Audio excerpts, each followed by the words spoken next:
Social media is in a frenzy right now. And by the end of this video, I think you're going to understand why. But the lady in question right now is a Rochester, Minnesota woman by the name of Shiloh Hendrix. And this is the video that's in question. Let's take a look. Did you call him the child? Did you call the child the word? It is my own business. You call him Okay, why don't you have the boss to say it right now again? Okay. All right, that's what you say. You don't go digging through people's you dumb. Nobody digging through A little kid just did, you dumb. That little kid, you call him Yeah. the little child? What if he acts like one, he's gonna Are you about to hit him? You chase him here? He took my son's stuff. So that gives you the right to call the child 5-year-old and the N-word. If that's what he's gonna act That's like. what you're gonna call him. That's what he's gonna act like. You know, that's a hate speech. And you can be the that. I don't give a Huh. Okay, we'll see about that with the internet. Right? So the video, of course, made its way onto social media, and the internet did a thing. The internet is always going to do its thing when it comes to, stuff like this, man.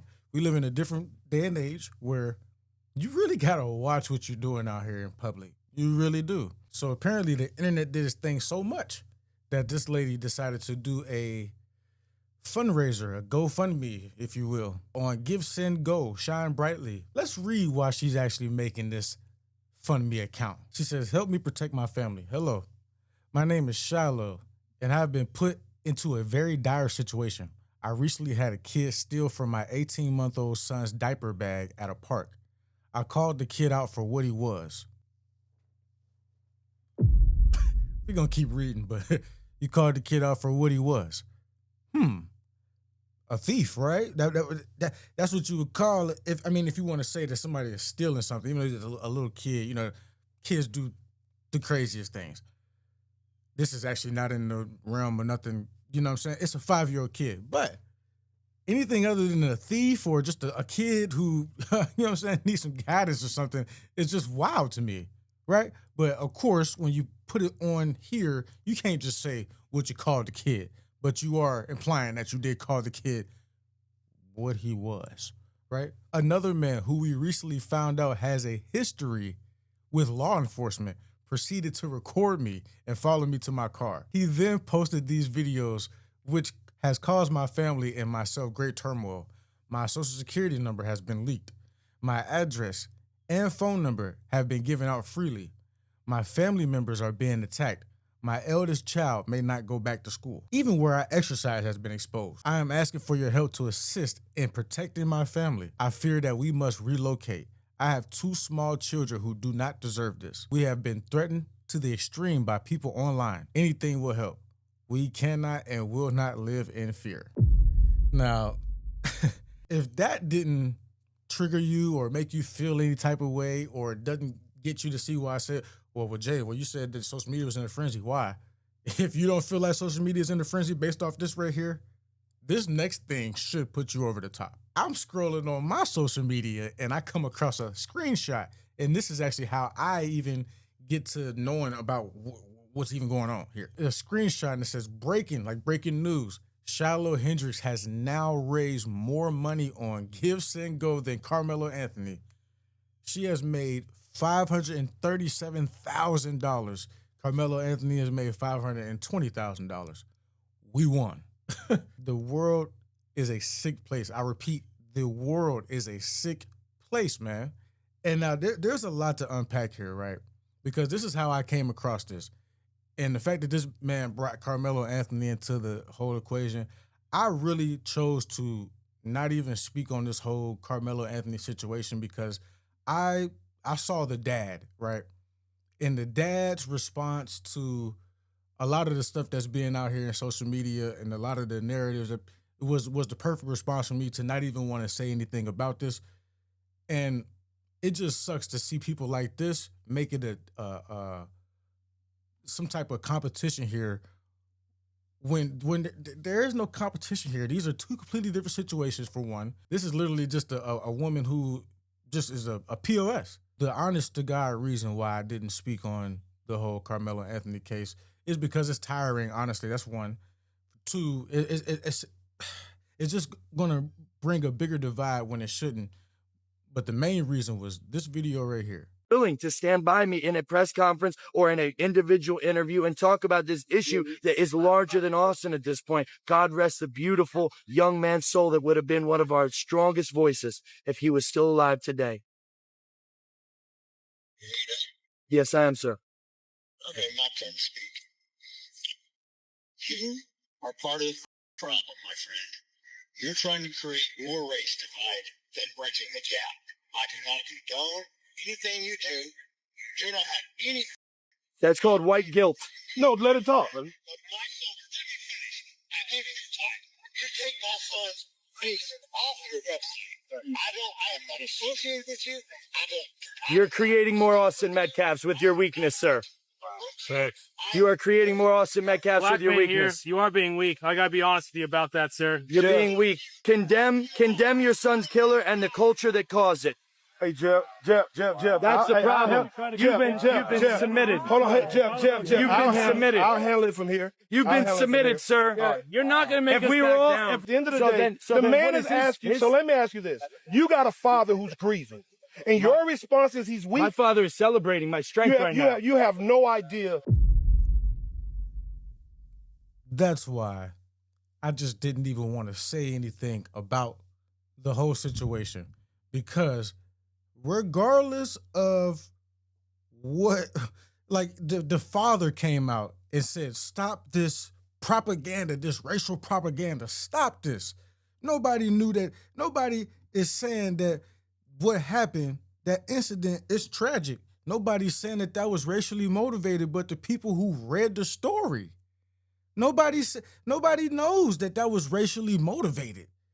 But because we see the color, because we see the optics, we want to just, well, not we, but those people who just want to keep racism alive, this is what they do. And it's so bad. I talk to my girl about this all the time.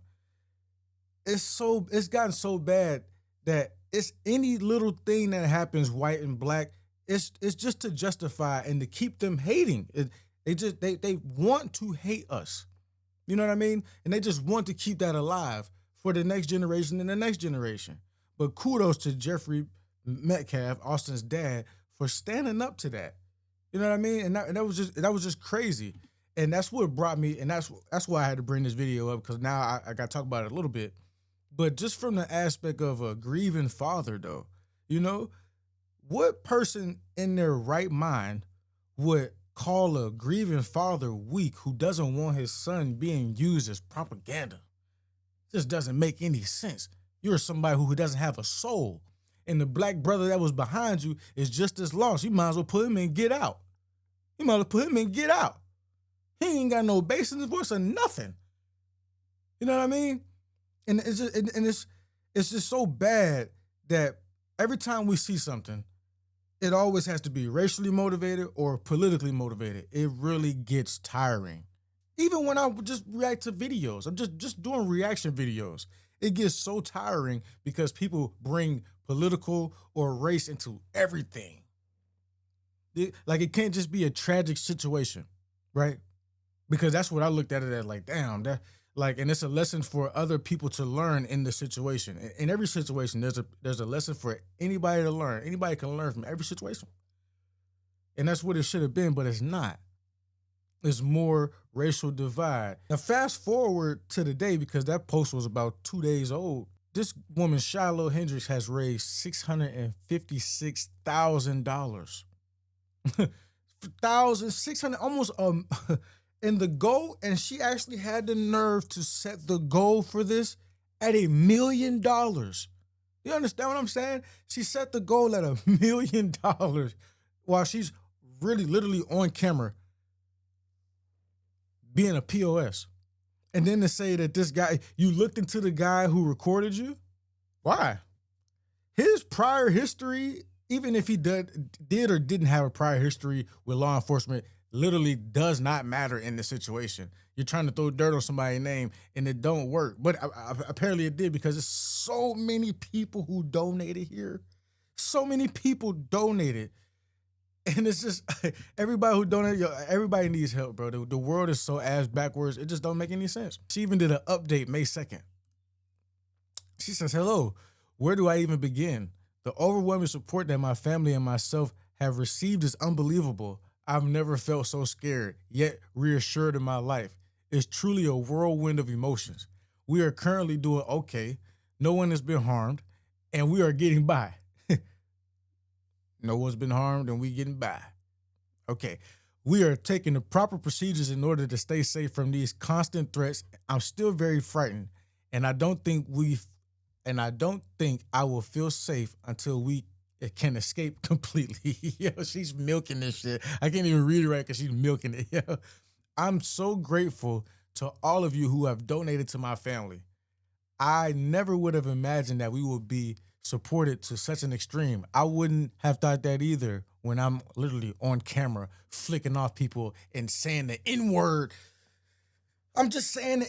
I'm just saying it. Just saying it. So 5-year-old, that's what, even pointing at him. It still feels as if it's too good to be true because it should be. And it's all going to disappear. And it should. But we'll get to that in a second. It's such a strange feeling to be living in a blissful dream and a nightmare simultaneously. Thank you for your continuous support and love. We have to continue to keep fighting for our safety, for all of our family, not just mine.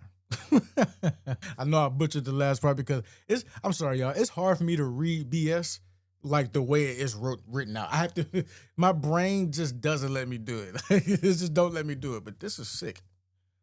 This is sick. Somebody in my comments, because I shared that post, and somebody in my comments brought something to my attention and said she is violating Section E, Paragraph X of their terms of service. I'll let you decide. It says campaigns that are racist, hateful, potentially libelous, support or promote physical violence, or are intended to financially benefit individuals for the commission of violent crimes are not permitted.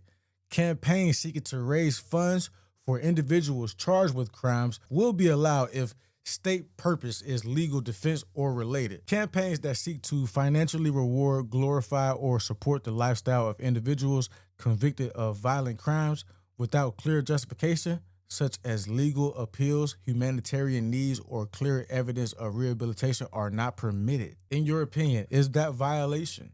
Did she violate their terms and conditions? I want to know. In your opinion, man. But let me know what you think about this video all together, man. Make sure you stay safe, stay easy, stay protected. Get them folk out your circle that ain't supposed to be there. RIP to Austin Metcalf for sure. I am not one of the people who are out here trying to make everything racial or nothing like that. Like, it's just a bad situation, you know what I mean? And me being a father, like, I only can empathize with a dad losing his son. That's the only way I can look at it. Like, that's the only way I can look at it. Everybody want to look at it racial and all that. I just can't do it, and I won't do it, man. I'll let y'all have it, man. I'm gone, man. It's your boy Jay.